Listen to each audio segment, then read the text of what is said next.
karo Pramodya. Seneng aku. Wasik, wasik, wasik, wasik. Ayo ul.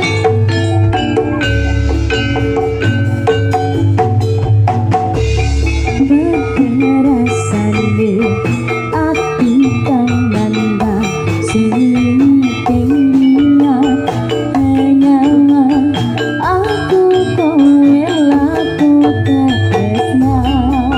Mas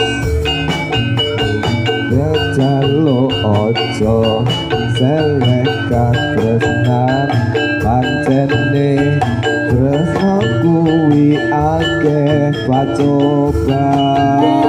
Aku ngendi katresnan iki yen to aku sliramu rati akoni.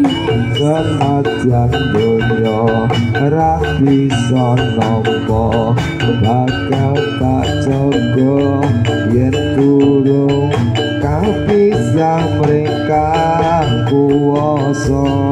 Kang mas kowe sing sayang kalimo aku butuh kenangan.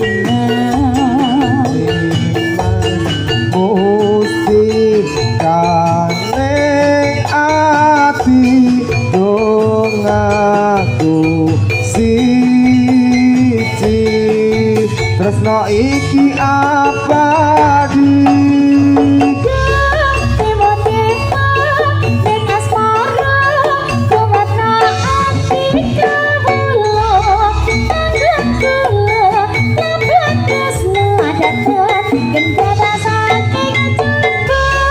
Tak rumangi tak pateni laire tresno kang suci kasunyatan yen to aku sliramu isih nyawiji.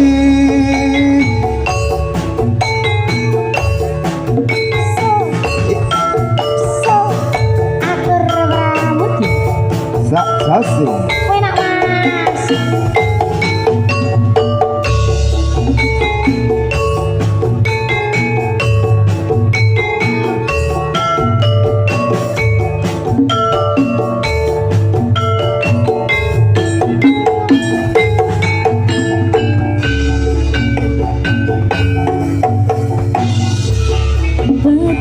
Rasane ati kang mandang seni telinga hanya aku kowe laku tresna.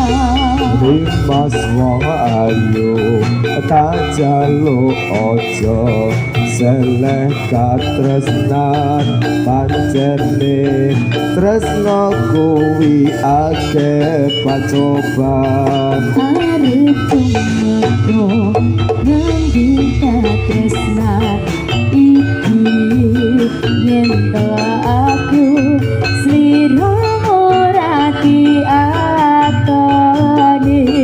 Senajan donya ra bisa nampa bakal tak jaga yen durung kapisah mringkang kuwasa. Kang mas kowe sing sayang kalimo aku butuh kenangan. Mas musti kaneng ati dong aku siji adat ke abadi. Dewa-dewa ning asmara kuwatna ati kawula anggapku lebet tresna datang dekat saking coba. Tak rewangi tak mateni lair tresno kang suci kasunyatan yen to iki sliramu isih nyawiji Dewa-dewa ning asmara kuwatna ati kawula anggap kula lebet tresna datang dan batasan pengecoba tak rewangi tak mateni lair tresno kang suci kasunyatan yen to aku sliramu isih nyawiji